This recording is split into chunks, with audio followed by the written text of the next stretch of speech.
Le 14 juin 1993, Jean-Luc Martin, analyste de 38 ans au Centre opérationnel de sécurité, COS, du ministère de l'Intérieur français,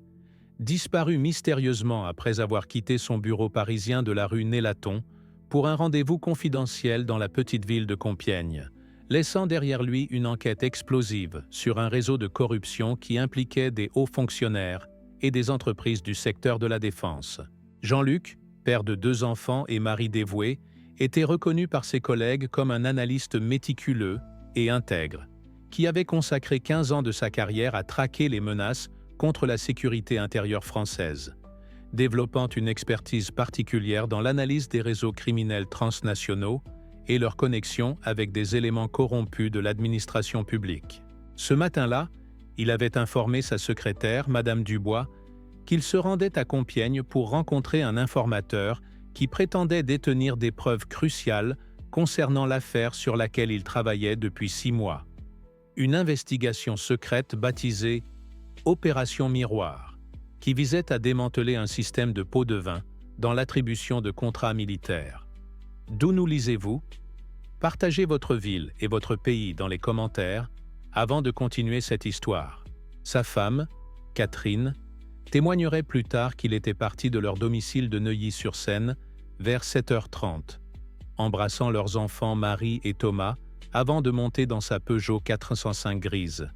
promettant d'être de retour pour le dîner familial qu'ils avaient prévu pour célébrer l'anniversaire de leur fille de 12 ans. Les collègues de Jean-Luc au COS décrivirent un homme particulièrement tendu dans les semaines précédant sa disparition, qui avait mentionné à plusieurs reprises recevoir des appels téléphoniques menaçants et avoir remarqué qu'il était suivi lors de ses déplacements quotidiens entre son domicile et son bureau. Le dernier contact avec Jean-Luc eut lieu à 11h45, quand il appela son supérieur, le commandant Rousseau, depuis une cabine téléphonique de Compiègne, pour confirmer qu'il avait bien reçu les documents promis par son informateur et qu'il rentrait immédiatement à Paris pour les analyser. Mais il ne donna aucun détail sur l'identité de sa source, ni sur le contenu exact des informations obtenues. Quand Jean-Luc ne rentra pas chez lui ce soir-là et ne se présenta pas au bureau le lendemain matin, ses collègues et sa famille comprirent immédiatement que quelque chose de grave s'était produit, déclenchant une enquête qui révélerait progressivement l'ampleur des forces obscures contre lesquelles l'analyste du COS s'était battu courageusement. L'enquête initiale menée par la police judiciaire de Paris, sous la direction de l'inspecteur principal Michel Delacroix,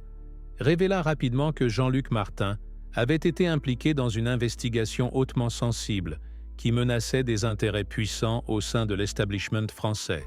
créant de nombreux ennemis déterminés à le faire taire définitivement. Les premiers éléments de l'enquête montrèrent que Jean-Luc avait découvert un système sophistiqué de corruption impliquant la société d'armement Défense Technologies SA, plusieurs hauts fonctionnaires du ministère de la Défense et un réseau d'intermédiaires qui facilitait l'attribution frauduleuse de contrats militaires en échange de commissions substantielles versées sur des comptes bancaires offshore. Les dossiers trouvés dans le bureau de Jean-Luc contenaient des photocopies de virements bancaires suspects, des enregistrements de conversations téléphoniques interceptés légalement et une liste de personnalités politiques et militaires qui avaient bénéficié de ces arrangements illégaux. Documents qui auraient pu déclencher l'un des plus grands scandales politiques de la Ve République. Sa secrétaire révéla que Jean-Luc avait reçu plusieurs menaces explicites au cours des semaines précédentes, incluant des lettres anonymes l'avertissant de cesser de fouiller dans des affaires qui ne le concernaient pas, et des appels téléphoniques nocturnes, où des voix déformées lui promettaient des conséquences graves s'il continuait son investigation. L'analyse des registres téléphoniques de Jean-Luc montra qu'il avait été en contact régulier avec un journaliste d'investigation du Figaro, Pierre Moreau, qui travaillait sur une série d'articles exposant la corruption dans l'industrie de la défense, suggérant que l'analyste du COS préparait peut-être une révélation publique de ses découvertes. Les enquêteurs découvrirent également que Jean-Luc avait ouvert un coffre-fort dans une banque parisienne quelques jours avant sa disparition, y déposant des copies de tous ses dossiers les plus sensibles, ainsi qu'une lettre scellée destinée à être ouverte en cas d'incident grave. Précaution qui démontrait sa conscience du danger qu'il courait. Malgré ces éléments troublants, L'enquête piétina rapidement face aux obstacles bureaucratiques et aux pressions politiques exercées par des personnalités influentes qui avaient intérêt à voir l'affaire classée sans suite, transformant la recherche de Jean-Luc en un parcours du combattant pour sa famille et ses collègues, déterminés à découvrir la vérité. Les 4 années qui suivirent la disparition de Jean-Luc furent marquées par une lutte acharnée de sa famille pour maintenir l'enquête active, malgré les tentatives répétées de certaines autorités pour classer l'affaire et faire disparaître toute trace de l'investigation explosive sur laquelle travaillait l'analyste du COS. Catherine Martin se transforma en détective amateur, consacrant tout son temps libre à reconstituer les derniers jours de son mari, interrogeant ses collègues, suivant ses traces à Compiègne et maintenant une correspondance régulière avec le journaliste Pierre Moreau qui continuait discrètement ses propres recherches sur le réseau de corruption. Elle découvrit que plusieurs témoins clés de l'enquête de Jean-Luc avaient mystérieusement changé leur témoignage ou avaient quitté la France, tandis que d'autres avaient été victimes d'accidents, suspects, qui les avaient dissuadés de coopérer avec les autorités, créant un climat de peur qui entourait tout ce qui touchait à l'opération Miroir. Les enfants de Jean-Luc, Marie et Thomas grandirent avec le poids de l'absence de leur père et l'obsession de leur mère pour découvrir la vérité,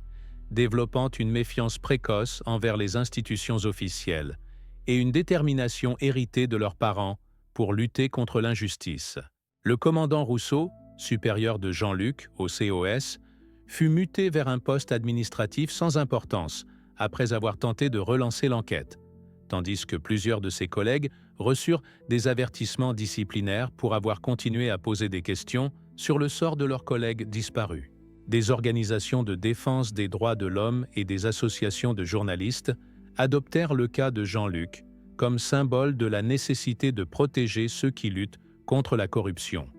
organisant des conférences de presse et des manifestations pour maintenir la pression sur les autorités. Catherine engagea plusieurs détectives privés avec l'argent de l'assurance vie de Jean-Luc, mais leurs investigations furent systématiquement entravées par des obstacles administratifs et des menaces qui les dissuadèrent de continuer leurs recherches,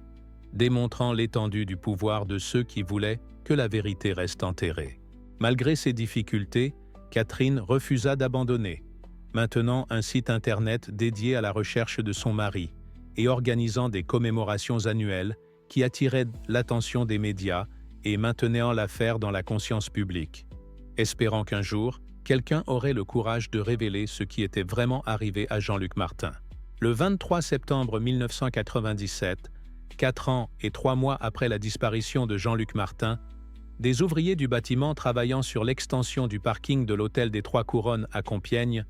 firent une découverte macabre qui relancerait l'enquête et confirmerait les pires craintes de la famille concernant le sort de l'analyste du COS. En creusant les fondations pour le nouveau parking, les pelleteuses mirent au jour une Peugeot 405 grise, enterrée à environ 3 mètres de profondeur, parfaitement préservée par l'argile compacte qui l'avait protégée des éléments pendant toutes ces années, et dont la plaque d'immatriculation correspondait exactement au véhicule de Jean-Luc Martin. La voiture avait été soigneusement ensevelie dans une fosse creusée spécialement à cet effet,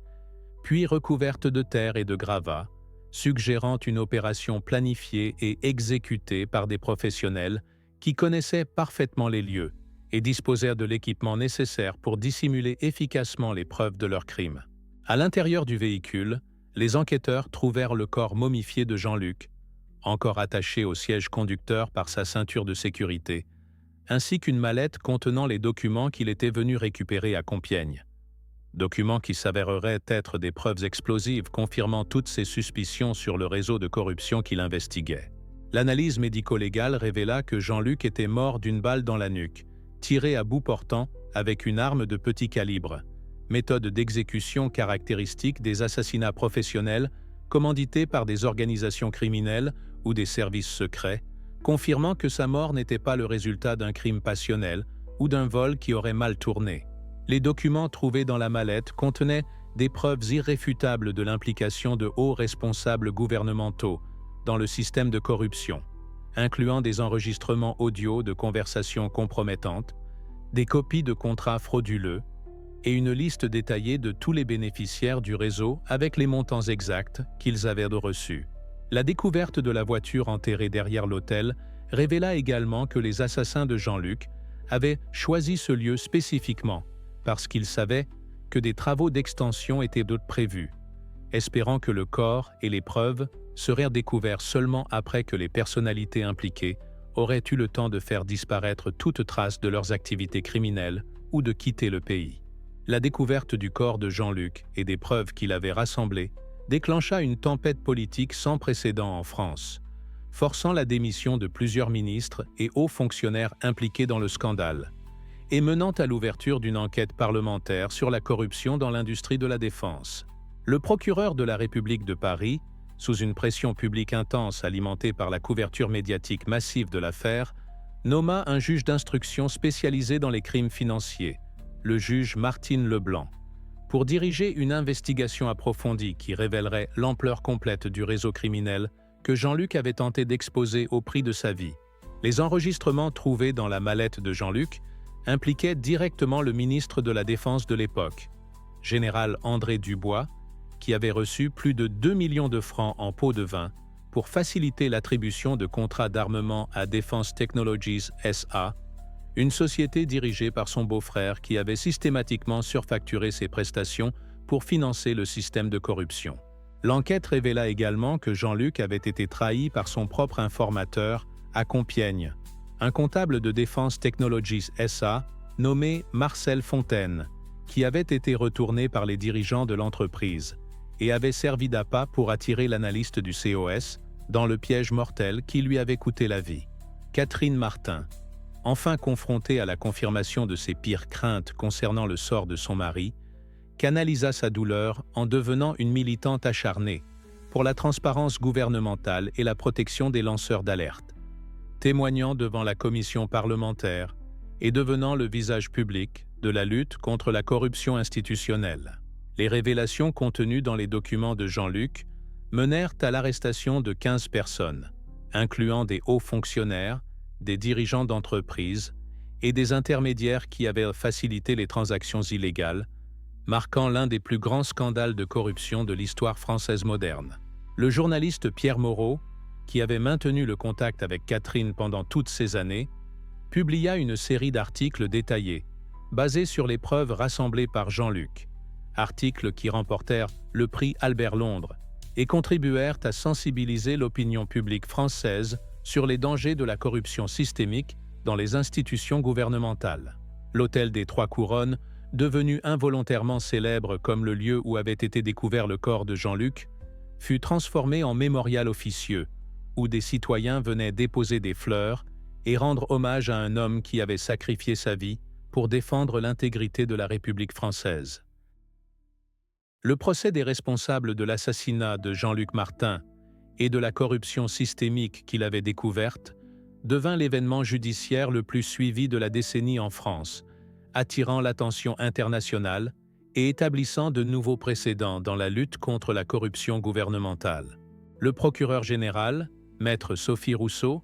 présenta un réquisitoire accablant qui détailla minutieusement comment Jean-Luc avait été assassiné pour empêcher la révélation d'un système de corruption qui avait détourné des centaines de millions de francs destinés à la défense nationale, compromettant potentiellement la sécurité du pays pour l'enrichissement personnel de quelques individus sans scrupules. Le témoignage le plus bouleversant fut celui de Catherine Martin, qui décrivit les 4 années d'angoisse et d'incertitude qu'elle avait vécues, ainsi que l'impact de la perte de leur père sur ses enfants, transformant le procès en un moment de catharsis nationale où la société française put enfin confronter l'étendue de la corruption qui gangrénait ses institutions. Marcel Fontaine, l'informateur qui avait trahi Jean-Luc, accepta de témoigner contre ses anciens complices en échange d'une réduction de peine, révélant les détails glaçants de la façon dont l'analyste du COS avait été attiré dans le piège et exécuté froidement par des tueurs professionnels engagés par les dirigeants de Defense Technologies SA. Les avocats de la défense tentèrent d'argumenter que leurs clients avaient été victimes d'un système corrompu plus large et qu'ils n'avaient de faire que suivre des pratiques établies depuis des décennies. Mais les preuves rassemblées par Jean-Luc démontraient clairement leur participation active et leur enrichissement personnel substantiel. Le général André Dubois, ancien ministre de la Défense, fut condamné à 15 ans de prison ferme pour corruption, trahison et complicité d'assassinat, tandis que les dirigeants de Défense Technologies SA reçurent des peines allant de 10 à 20 ans d'emprisonnement, marquant une victoire symbolique pour tous ceux qui luttent contre l'impunité des puissants. Les tueurs professionnels qui avaient exécuté Jean-Luc ne furent jamais identifiés formellement, mais l'enquête révéla qu'ils appartenaient probablement à un réseau international de mercenaires spécialisé dans l'élimination de témoins gênants, réseau qui continuait d'opérer dans l'ombre pour le compte de clients fortunés et influents. La condamnation des responsables apporta un certain réconfort à la famille de Jean-Luc, mais Catherine continua son combat pour s'assurer que de telles tragédies ne se reproduisent plus,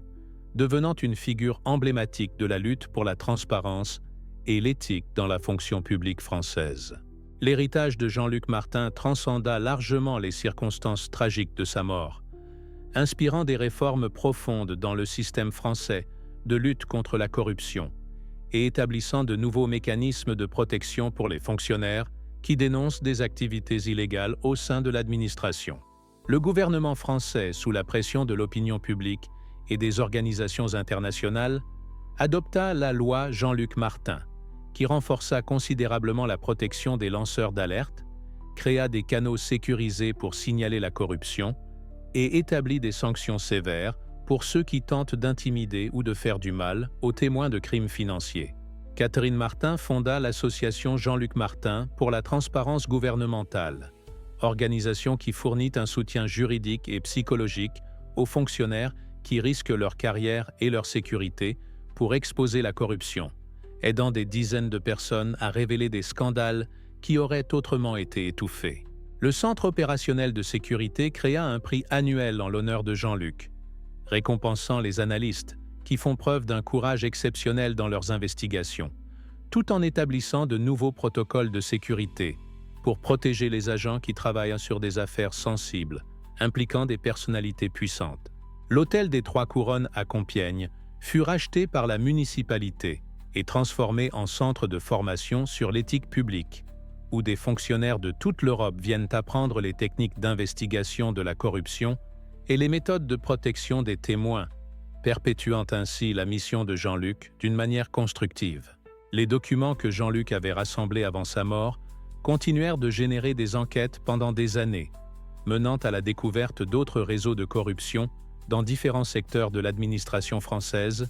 et contribuant à une transformation culturelle profonde dans la fonction publique. Pierre Moreau, le journaliste qui avait collaboré avec Jean-Luc, écrivit un livre détaillé sur l'affaire qui devint un best-seller international, sensibilisant le public mondial aux dangers de la corruption institutionnelle et inspirant des journalistes d'investigation dans de nombreux pays à poursuivre des enquêtes similaires malgré les risques personnels. L'école où étudiaient Marie et Thomas Martin établit une bourse d'études en mémoire de leur père, destinée à soutenir des étudiants qui souhaitent poursuivre des carrières dans le service public avec un engagement envers l'intégrité et la transparence, assurant que les valeurs pour lesquelles Jean-Luc était mort continuent d'inspirer les générations futures. La tombe de Jean-Luc au cimetière du Père-Lachaise devint un lieu de pèlerinage pour des militants anticorruption du monde entier,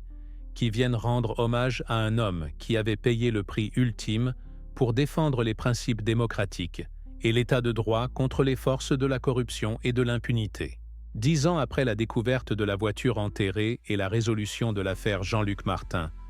la France était devenue un leader mondial dans la lutte contre la corruption gouvernementale,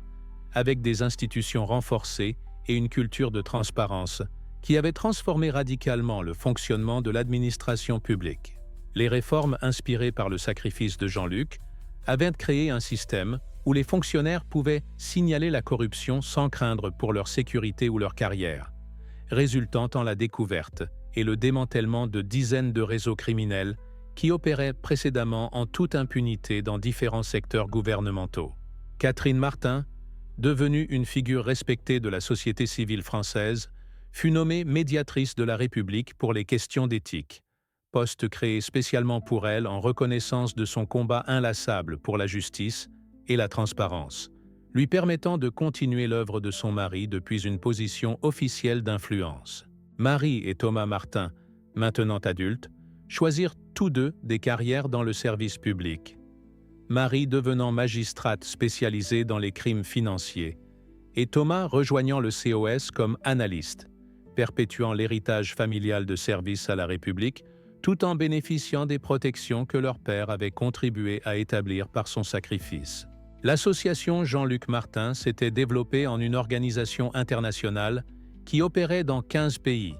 fournissant formation, protection et soutien à des milliers de lanceurs d'alerte qui risquaient leur vie pour exposer la corruption gouvernementale et corporative dans des régimes autoritaires et des démocraties fragiles. Le centre de formation de Compiègne était devenu une référence mondiale pour l'éducation anticorruption,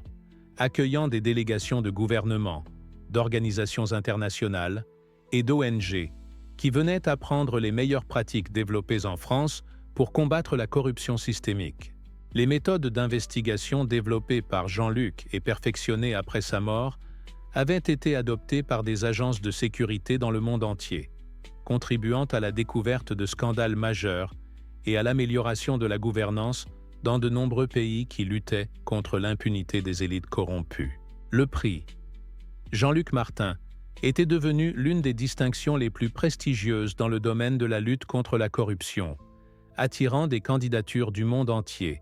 et mettant en lumière le travail courageux de personnes qui risquaient tout pour défendre l'intégrité et la justice. Chaque année, le 14 juin, anniversaire de la disparition de Jean-Luc, la France observait une journée nationale de la transparence, où des événements éducatifs dans les écoles, universités et institutions publiques rappelaient aux citoyens l'importance de la vigilance démocratique et du courage civique nécessaire pour maintenir une société juste et équitable. L'impact international de l'affaire Jean-Luc Martin continua de s'étendre bien au-delà des frontières françaises, inspirant des réformes anticorruption dans l'Union européenne et influençant les politiques de transparence gouvernementale dans des organisations internationales comme l'ONU, la Banque mondiale et Transparency International. L'histoire de Jean-Luc devint un cas d'étude obligatoire dans les écoles de service public, les facultés de droit et les programmes de formation des forces de l'ordre à travers l'Europe, démontrant les conséquences tragiques de l'inaction face à la corruption systémique et l'importance cruciale de protéger ceux qui ont le courage de dénoncer les abus de pouvoir. Des documentaires sur sa vie et sa mort furent produits dans de nombreux pays, remportant des prix internationaux et sensibilisant des millions de personnes aux dangers que représente la corruption pour la démocratie et l'état de droit, tout en honorant la mémoire d'un homme qui avait choisi de faire passer l'intérêt général avant sa sécurité personnelle. L'Union européenne adopta le protocole Martin, qui établit des standards minimums pour la protection des lanceurs d'alerte dans tous les pays membres, créant un cadre juridique harmonisé qui permet aux témoins de corruption de bénéficier de protections similaires, quel que soit le pays européen où il se trouve. Catherine Martin fut invitée à témoigner devant le Parlement européen, le Congrès américain et d'autres assemblées législatives nationales, partageant les leçons apprises de la tragédie de sa famille et plaidant pour des mesures plus fortes de protection des témoins et de lutte contre l'impunité des puissants. Des bourses d'études internationales furent établies en mémoire de Jean-Luc, permettant à de jeunes étudiants de pays en développement de venir étudier en France les techniques modernes de lutte contre la corruption, créant une nouvelle génération de professionnels formés aux meilleures pratiques et déterminés à transformer leur propre société. L'histoire de Jean-Luc inspira également la création d'un réseau international de journalistes d'investigation spécialisés dans l'exposition de la corruption gouvernementale, réseau qui coordonne ses efforts pour révéler des scandales transnationaux et protège ses membres contre les représailles grâce aux leçons apprises de l'expérience française. Les technologies de protection des témoins développées en France après l'affaire Martin furent partagées avec des organisations de défense des droits humains dans le monde entier, contribuant à sauver des vies et à permettre la révélation de scandales qui auraient autrement été étouffés par la peur et l'intimidation. 25 ans après sa mort, Jean-Luc Martin était devenu un symbole universel de l'intégrité et du courage civique, son nom étant invoqué dans des manifestations pour la transparence gouvernementale de Hong Kong à Santiago, démontrant que son sacrifice avait transcendé les frontières nationales pour devenir une inspiration mondiale dans la lutte contre la corruption et l'injustice. Aujourd'hui, plus de 3 décennies après cette matinée fatidique de juin 1993, où Jean-Luc Martin quitta son domicile pour ne jamais revenir, son héritage continue de façonner la lutte mondiale contre la corruption et d'inspirer de nouvelles générations de citoyens engagés qui refusent d'accepter l'impunité des puissants comme une fatalité inévitable. Son ancien bureau au COS a été transformé en mémorial, où ses collègues et visiteurs peuvent voir les documents originaux de l'opération Miroir, rappelant que derrière chaque enquête administrative se cachent des vies humaines, et que le prix de la vérité peut parfois être le sacrifice ultime d'individus courageux qui placent l'intérêt général au-dessus de leur sécurité personnelle. Catherine Martin, maintenant grand-mère et figure vénérée de la société civile française, continue de diriger l'association Jean-Luc Martin depuis son bureau parisien, décoré de photos de son mari et de témoignages de reconnaissance de lanceurs d'alerte du monde entier qu'elle a aidé à protéger et à trouver justice pour leurs révélations courageuses. Marie et Thomas Martin ont fondé leur propre famille, tout en poursuivant les carrières de service public qu'ils ont choisies en hommage à leur père, transmettant à leurs enfants les valeurs d'intégrité et de courage civique qui définissaient Jean-Luc, et qui continuent de guider leur engagement professionnel et personnel. L'association Jean-Luc Martin opère maintenant dans 43 pays, ayant aidé plus de 10 000 lanceurs d'alerte à révéler des scandales de corruption tout en bénéficiant de protection légale et de soutien psychologique, démontrant que le sacrifice d'un homme peut générer un mouvement mondial capable de transformer des sociétés entières. Le centre de formation de Compiègne accueille chaque année des centaines de fonctionnaires, journalistes et militants de tous les continents qui viennent apprendre les techniques les plus avancées de lutte contre la corruption, perpétuant la mission éducative que Jean-Luc avait commencée par ses analyses méticuleuses et son engagement sans faille envers la vérité. Chaque 14 juin, des cérémonies commémoratives ont lieu simultanément dans des dizaines de villes à travers le monde, où des citoyens de toutes nationalités rendent hommage à Jean-Luc Martin en s'engageant à continuer son combat pour la transparence, la justice et l'intégrité dans leur propre communauté et institutions. Son nom est gravé sur le mur des héros de la démocratie, au siège de Transparency International à Berlin, aux côtés d'autres défenseurs de la transparence qui ont payé de leur vie leur engagement pour un monde plus juste, témoignant que son sacrifice continue d'inspirer l'espoir et l'action dans la lutte permanente contre la corruption et l'abus de pouvoir. L'histoire de Jean-Luc Martin prouve qu'un individu déterminé, armé de courage et guidé par des principes moraux inébranlables, peut déclencher des changements qui transforment non seulement son propre pays, mais inspirent des réformes mondiales, qui protègent les générations futures contre les forces de la corruption et de l'injustice, qui menacent constamment les fondements de la démocratie et de l'état de droit.